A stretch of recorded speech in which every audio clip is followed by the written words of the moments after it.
Hello everyone, I am Mujahid from Artboard Studio. Now I'm going to show you how we are taking photos for Artboard Studio. We have a really simple studio setup here. Just two lights, two soft boxes on left and on the right.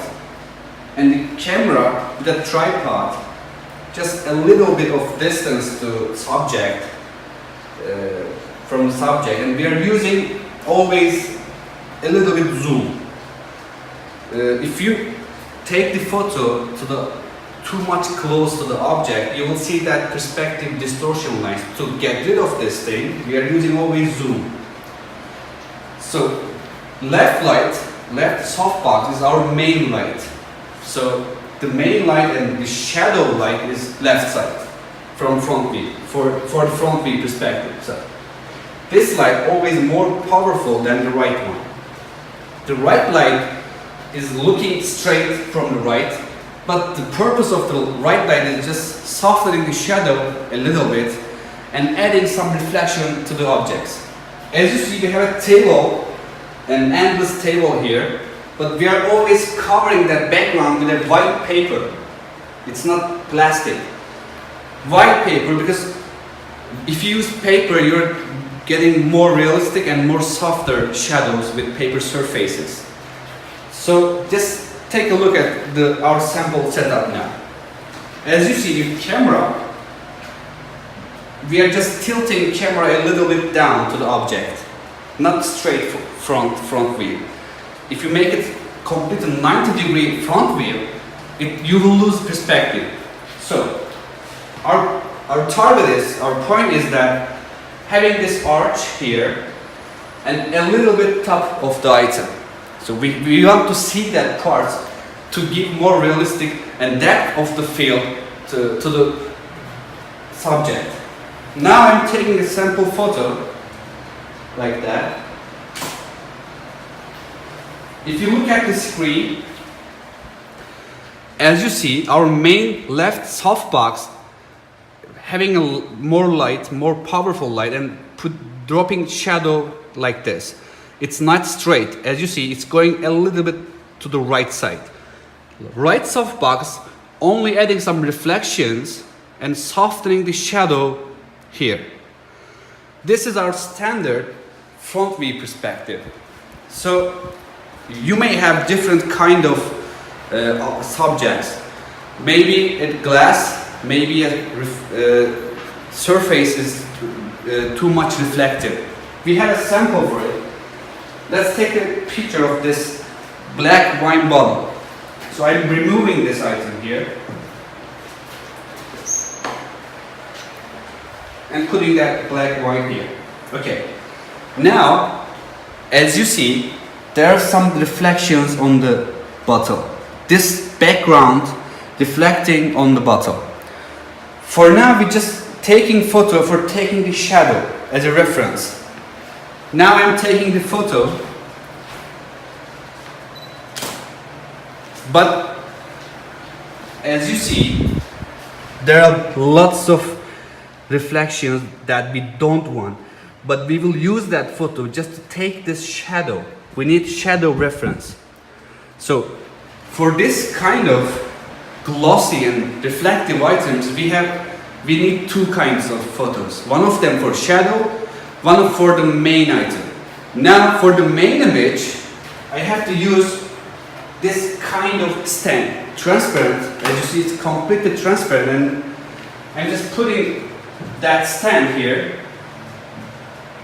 and moving the item a little bit up. Okay. The reason that I'm doing this, getting rid of the background reflection on the bottle. Okay, now I'm going to adjust the softboxes to get the perfect reflection on the item. Our reflection should start from top all the way bottom with a single line. Now I'm adjusting this left softbox like this, moving all the way down, locking. Now as you see, the reflection starts from here and go all the way down to the bottom. Same thing for the right softbox. I'm moving a little bit closer to the bottom. Now, I'm taking a photo to show it on the screen. Also, if you move up the item a little bit, you need to move up your tripod, your camera, move up a little bit too. Okay.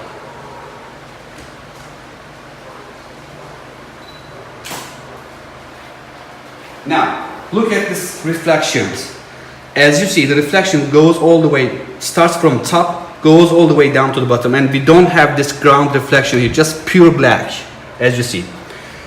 If you need additional reflections, you have to work on this. You may need softeners for your lights. For example, you can use this kind of softeners to get rid of this kind of hard reflection on especially black glasses or any kind of glasses.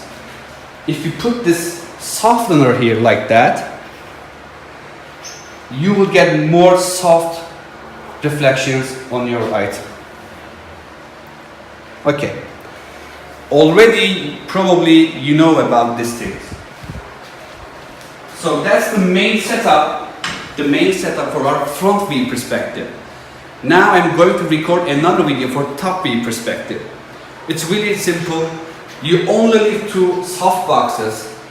That's it. And a paper on the ground. That's it. Now I'm going to show you how we are taking photos from the top view perspective. We have really simple setup again.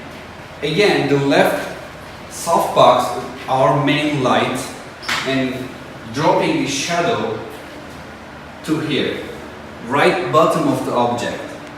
In camera, we are fixing the camera with this kind of things. The camera just looking exactly 90-degree top view.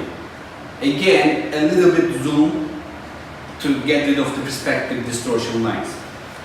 Another light on the right softbox, again here for softening the shadows here. So, top view perspective is much more easier, but the problem is that we cannot reach the camera. You may need a Bluetooth device, or you need to connect the camera to your computer. Now we have a sample box here. We need shadow on the right bottom with 45 degrees. If you look at this light, if you look at the left main light, as you see, it's again tilted a little bit and 45 degrees to the subject.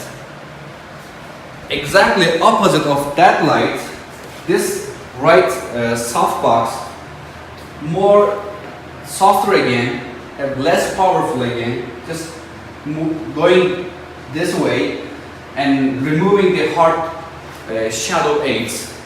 Now I'm going to take a sample shot from that scene. Okay. As you see, for the top view items, we want that angle shadow like this. The main left softbox, the hard shadow comes from here, dropping the shadow like this, and the right softbox softening the shadow around here. Again, you may have some different materials, surfaces, reflective surfaces. Unfortunately, you have to work on this specially. You may need softeners, you may need reflective cards and black cards, things like that. But the main thing again, the shadow. The most important part for the top view items, it's the shadow. Shadow has to be with this angle. Shadow has to be on the right bottom. You may have, for example, this is a sample box, but if you have a higher object, or you may have just flat paper, it depends again. Again, the main purpose, the main thing is getting the shadow on the right bottom. That's it. Now we recorded the video for front view perspective and the top view perspective.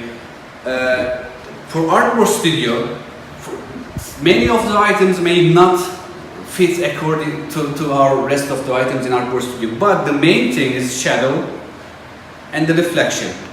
You can create any kind of setups. You can take any kind of object image, but the main reason for Artboard Studio, your photo, your shadow and reflection have to fit rest of the items, photos in Artboard Studio.